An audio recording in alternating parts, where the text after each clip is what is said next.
Okay, when you're ready. Okay. Okay, so a lot of you guys in here don't know, but some of you guys do, that I was having like a hard time for a long time trying to find a car. Like, and it took me a really long time. I've taken the bus since I was like a sophomore in high school, so what, like Many years. 7 years? Wow. Long time. Something like that. It's been a long time. I don't even know how long. And I just like kept asking God, like, I need a car, like, is there anything you can help me with? And last year my mom got me a car for Christmas because she had come into some money, and it was not a good car. It was a really bad car because, you know, it wasn't like, she didn't pray over it before she went to buy it. So when she bought it, it wasn't really like, you know, it wasn't a good car, and I just feel like God wasn't with me with that car. So I only had that car for a couple of months, maybe like 4 or 5 months before it went out. And then I started taking the bus again, so I was like, okay, like now it's really time to find a car. And I just kept like looking around, doing my research. I was like doing my research, but not doing my research, you know how like you kind of like half do your research.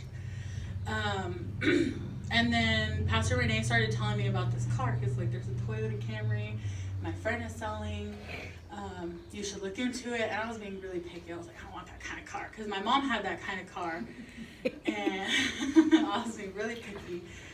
And he told me about it, and I was like, oh, maybe, you know, I'll look into it. I never looked into it.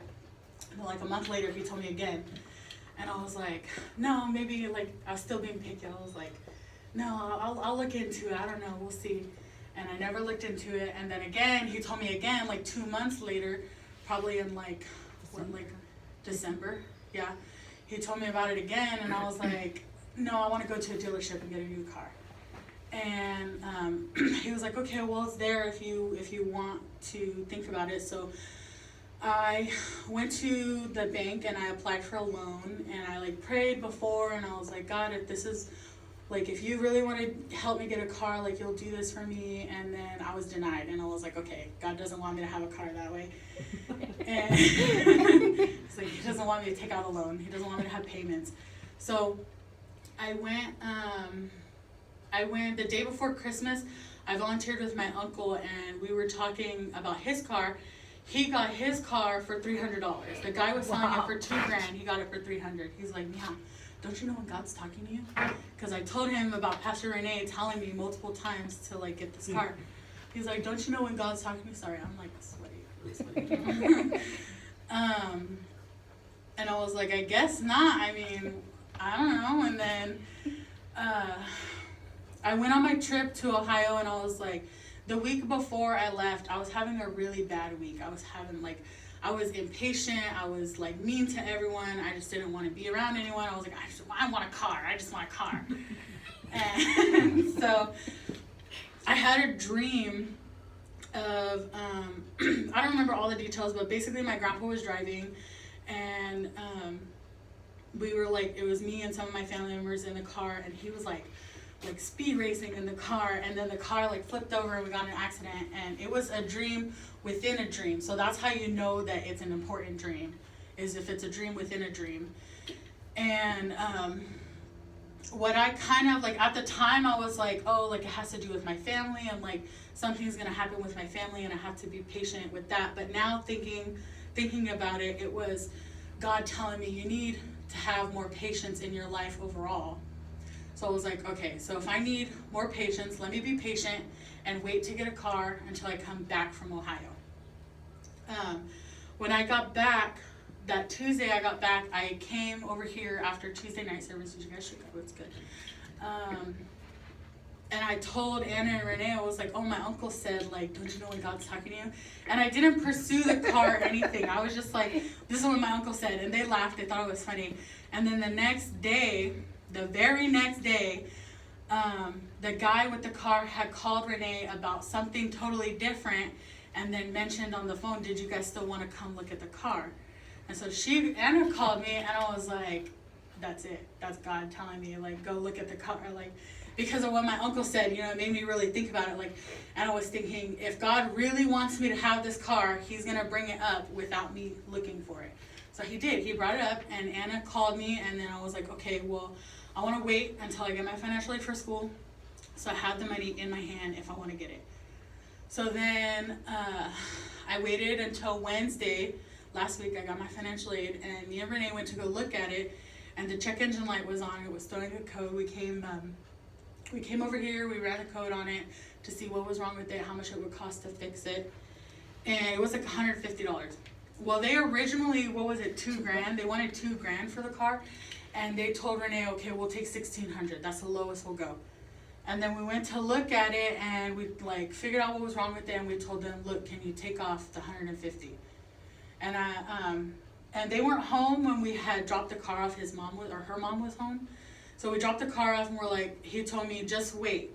And if they call you, like they'll let him think about it, because he's gonna be mad at first that you don't want to pay the whole $16. So just wait, and he will. Yeah, he was mad. He was mad. He was really mad.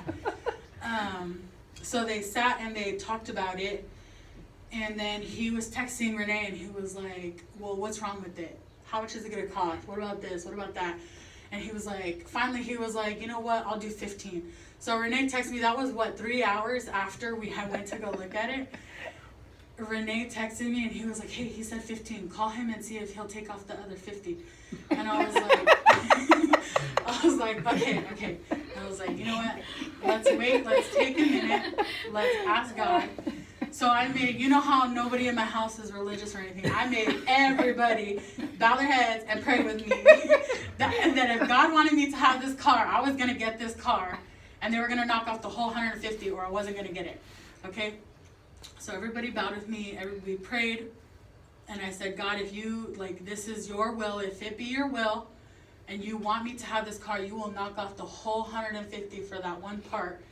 And so I was like, all right, let's make this phone call. So I went and I called her, and her husband only speaks Spanish, so she was talking, and I was like, can you just knock off the extra 50? Like, if you knock off the extra 50, because I have to buy books for school, I have to do a couple other things to the car, I have to do the registration and everything. And so she told her husband, and he was like, you know what? Yeah, we'll do it.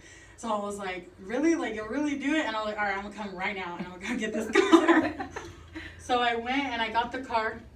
And then this is how I extra know that it's God, because I went and I got the car, and the check engine light was on earlier that day, remember? And I drove it around for a little bit. I went to get gas, and then I came to pick up Marcos because we were going to go out to dinner, and the check engine light turned off. For real, it did. Like, turned off, and then it was off for like 3 days. What did I tell you to do? He told me, go get it smogged, because I think it'll pass smog if you go get it smogged. So I went, I paid the $60, and it passed smog. Yes. So now, because of God, I have a car, a good, working, running car in my name, fully in my name. Gonna get insurance tomorrow. Yes. And yeah, I just praise him. I thank him so much for being able to bless me with that, because without that, I would not be able to get back and forth from work and school, because I only have like a 30-minute window. So yeah, That's real. so praise Jesus.